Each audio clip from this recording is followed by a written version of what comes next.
I first started to work with Donnie back in the day, I noticed a couple of his communication patterns. First, I noticed that he's voraciously curious. He's got a really high velocity of thought. His mind's running ahead and filling in nearly every little blank that happens in a sentence, running to the end of the sentence. And he's asking a lot of questions, a lot of questions. One time, he and I were driving somewhere, I don't remember where, across the state of Washington, I think, and his younger son called him on the phone.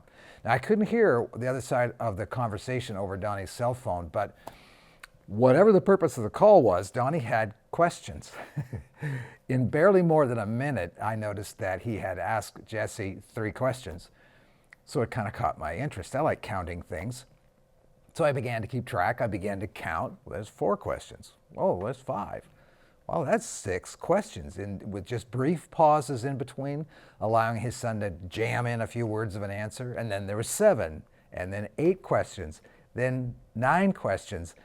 By the time the conversation ended, Donnie had asked 14 questions.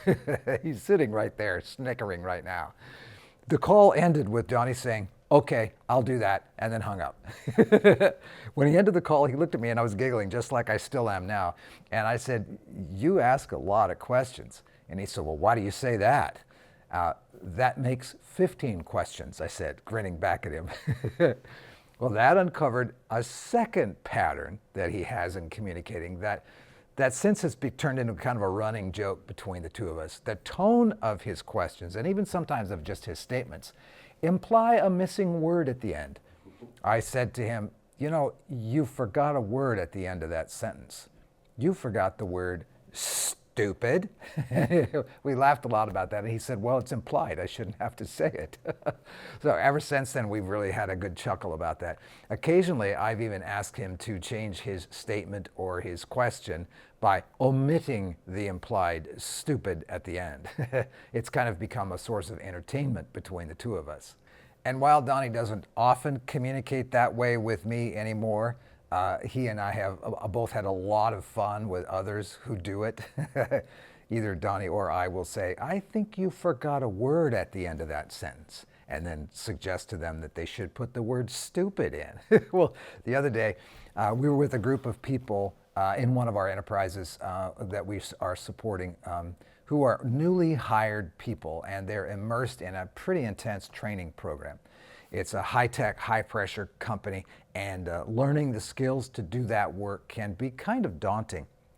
Half of the folks who were new hires into this organization typically wash out before the training is complete.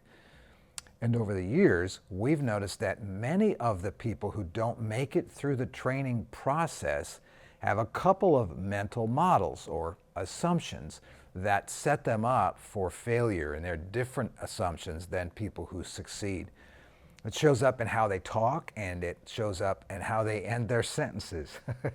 So you and I both know that how we talk outwardly is a fairly accurate representation of how we talk inwardly. Our conversation, especially when we're stressed or afraid, because you remember that stress is fear, reveals some of what we truly believe. So when a trainee, for example, in that organization or ones like it, resists feedback, for example, with kind of a defensive, "Well, I already know that," or they argue the point, they reveal that they believe that they have to always be right and that they can't make any mistakes. And when they say things like, "I don't know this," or "I can't remember this," or "I'm not fast enough," they're revealing an assumption or a mental model about what we call a fixed mindset. That's a mindset that says, "I just get to a place where everything is fixed or hardened, and if I'm not good at something, I'll never be good at it," for example. It's just the way it is mindset. "I've got blue eyes, that's just the way it is." It's kind of a fixed mindset. "I don't like math, that's just the way it is." Well, we've learned and then taught others to deliberately change their mindset, especially in situations like that, by finishing their sentences differently. Rather than, "I don't know how to do this," we've asked them to add the word "yet." "I'm not enjoying this yet." I'm not remembering this yet. I'm not connecting the dots yet. I didn't pass that test yet. I don't know how to deal with stress, they might say, yet. I don't know how to quit worrying yet. I don't know how to deal with a difficult person at work or at home or a situation or a difficult challenge yet. Add the word yet. Well, I don't really have the motivation. I don't know where to start yet.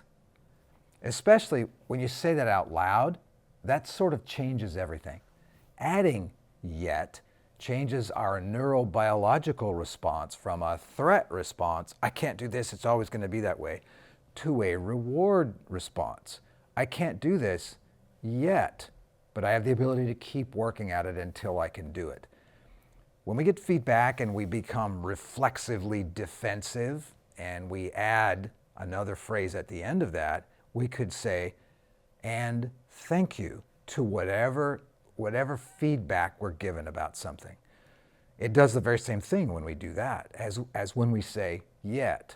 It changes our neurobiology and causes us to relate to something differently. So we become less defensive, we feel less powerless, we're a little bit more engaged, and we're able to actually learn better because this is not in the threat bucket in our brain, it's in the reward bucket. So try it. Listen to the way you end your internal sentences, literally, or just with an inner tone, and change the last thing you say to yourself, especially when things are difficult. Try it with other people.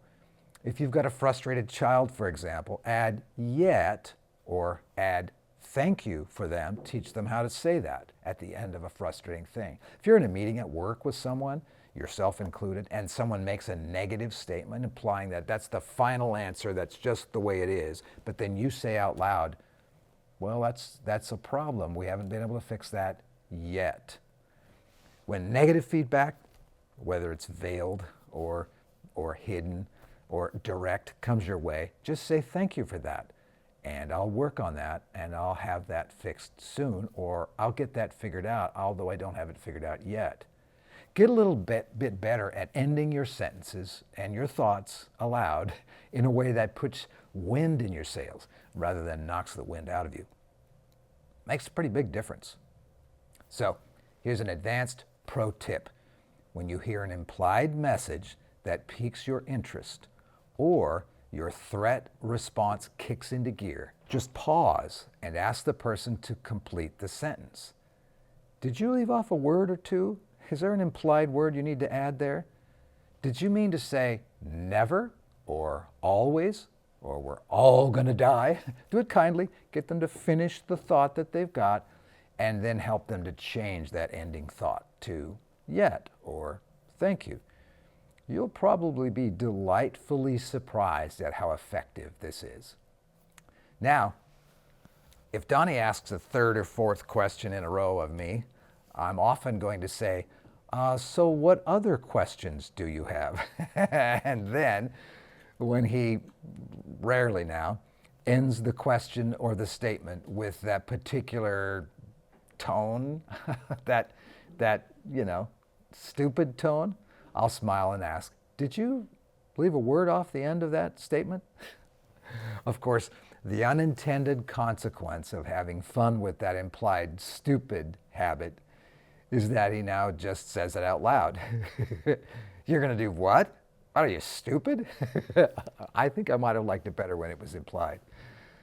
He's also going to say at the end of that occasionally, if he follows up with the word stupid, something like, bless your heart. Well, that helps a lot. So there you have it. A small change that makes a big difference right away. If you like this, hit that subscribe button. Hit that like button if you liked it. Maybe share it with somebody who might be able to use it, even though they don't know how to do this yet. Here's to you.